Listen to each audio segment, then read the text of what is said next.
Halo, balik lagi bersama saya Vika Rahmadiani.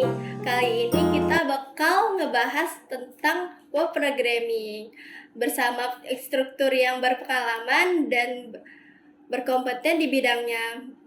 Pak Reza, Ya, halo. halo Mbak, selamat siang. Apa kabar?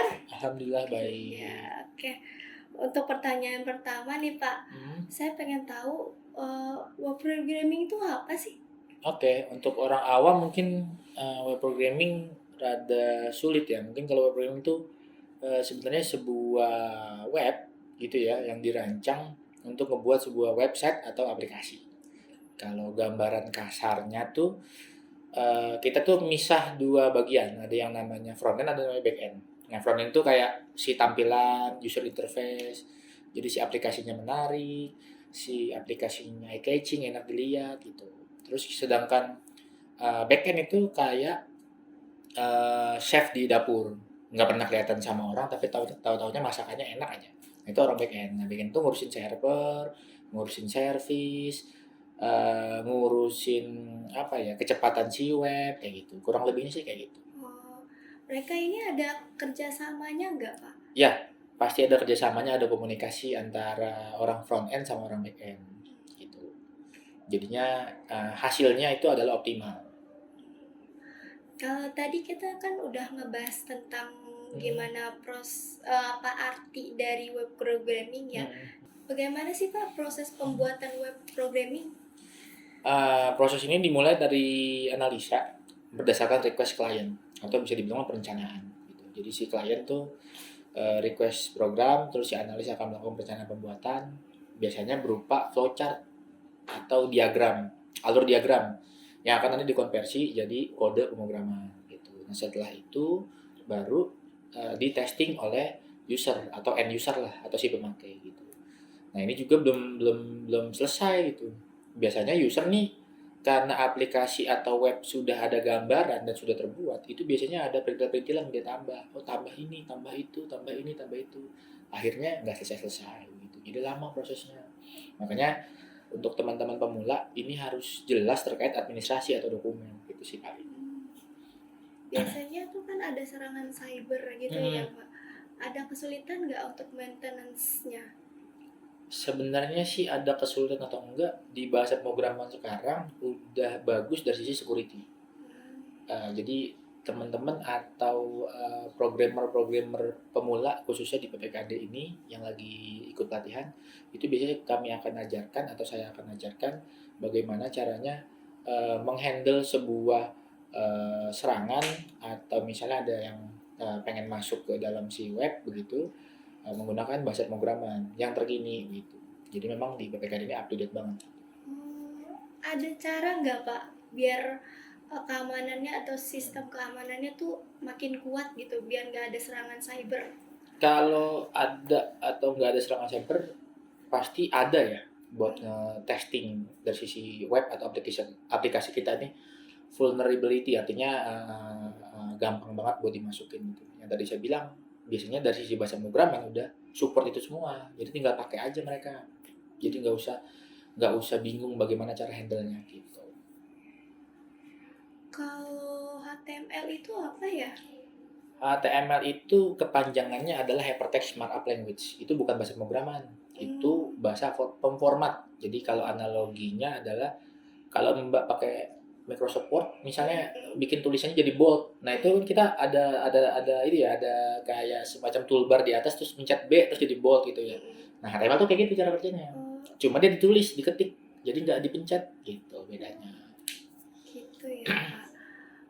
Bahasa pemrograman yang paling sering digunakan, paling umum gitu Pak, apa Mm-mm. saja sih? Kalau sekarang yang paling gampang atau paling umum digunakan di industri itu adalah JavaScript. Oh, JavaScript. Di PPKD ini belajar JavaScript dari nol sampai mahir gitu.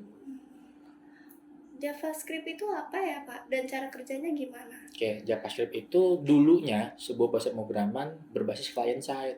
Cuma di tahun-tahun yang ada perkembangan lah dari JavaScript, JavaScript itu bisa dirender pakai server.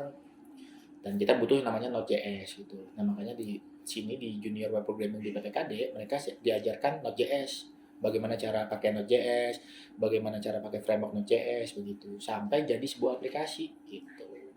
Kalau web yang sering lemot gitu kan kadang kita juga bingung ya, kok padahal jaringan tuh masih kencang, nggak ada masalah dan trouble sama sekali, tapi kok muter terus, itu kenapa sih Pak? Nah biasanya ada yang namanya request, jadi requestnya terlalu banyak. Terus kedua, kita bikin query terlalu banyak relasi query, itu jadi lama. Terus nggak adanya indeks di dalam sebuah table. Misalnya satu table user tuh harus kita bikin satu buah indeks untuk pencarian, misalnya nama atau alamat gitu. Itu jadi lama. Biasanya programmer pemula tuh yang suka begitu. Dan ya ada satu bahasa pemrograman yang memang sifatnya jadi lama. Contohnya kita pakai PHP gitu. Nah di PPKD ini pakai PHP sebagian tapi selebihnya udah pakai JavaScript. Gitu. Oke. Ada nggak sih Pak cara untuk mengakses si webnya tuh biar gampang, tuh caranya gimana ya? Kalau ingin diakses secara gampang sebenarnya tinggal di domain aja. Domain hosting itu udah tersedia di penyedia jasa kayak Hostinger, kayak Niaga Hoster gitu. Oh. Terus bagaimana kalau ada yang pengen belajar masih pemula banget nih dalam coding? Ya. Tipsnya apa nih Pak? Oke, di PPKD ini akan diajari memang dari basic, dari 0 sampai mahir, sampai jadi sebuah aplikasi. Terus misalnya pengen belajar di rumah, yang pertama diajarin ini adalah tentunya HTML CSS, karena itu kerangka. Jadi kalau dia pengen pakai bahasa pemrograman lain pun, itu ada HTML sama CSS-nya gitu. Jadi kerangka dasarnya harus belajar itu. Kalau itu udah bisa, baru kita belajar fundamental si bahasa pemrogramannya. Misalnya kita pengen pakai JavaScript, belajar fundamental JavaScript gitu. Pengen pakai PHP, belajar fundamental PHP-nya gitu. Kalau CSS itu apa sih ya? CSS itu cascading style sheet. Kalau kita analogikan ada sebuah tengkorak manusia belum jadi manusia. Nah, si CSS itu adalah buat tengkorak itu supaya jadi manusia. Misal si manusia kulitnya putih, matanya bola matanya hitam, dasarnya putih kayak gitu tuh CSS itu kerjanya. Oh gitu ya Pak. Ke Bapak selama belajar coding itu ada nggak sih kesulitan di awal-awal? Pasti ada. Di awal itu kesulitannya karena dulu saya lulus kuliah itu 2013. 2013 itu tutorial di YouTube itu adalah kebanyakan orang India. Jadi bahasa Inggris India itu rada-rada susah dimengerti ketimbang bahasa Inggris orang Inggris natif itu sendiri gitu. Nah, itu kesulitannya di situ dulu. Sama awalnya tuh ngelihat siapa ya? Kok jadi tertarik sama coding sama web programming itu dari awalnya dari siapa? Awalnya memang basic saya itu adalah desktop programming, desktop programmer. Dulu saya tuh pakainya VB.NET. Cuma di semester 5 saya kuliah itu kok kita kayak bikin kotak atau bikin rectangle itu nggak drag and drop, tapi kita ketik semuanya manual. Nah dari situ saya udah mulai tertarik terkait web. Oh ternyata bikin web kayak gini. Terus kedua ada animasinya. Misalnya kita pengen bikin si huruf A bisa mantul-mantul kayak gitu. Nah itu bisa dilakukan oleh CSS dan JavaScript. Nah jadi tertarik tuh dari situ. Awalnya. Awalnya betul. Oke.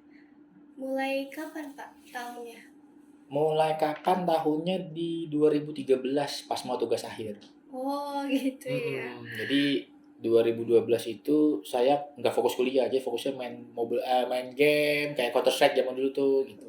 Terus kesini ternyata ada kebutuhan terkait tugas akhir ya, mau nggak mau saya belajar gitu. Nah dari situ baru bisa gitu bisa ya. ngoding langsung.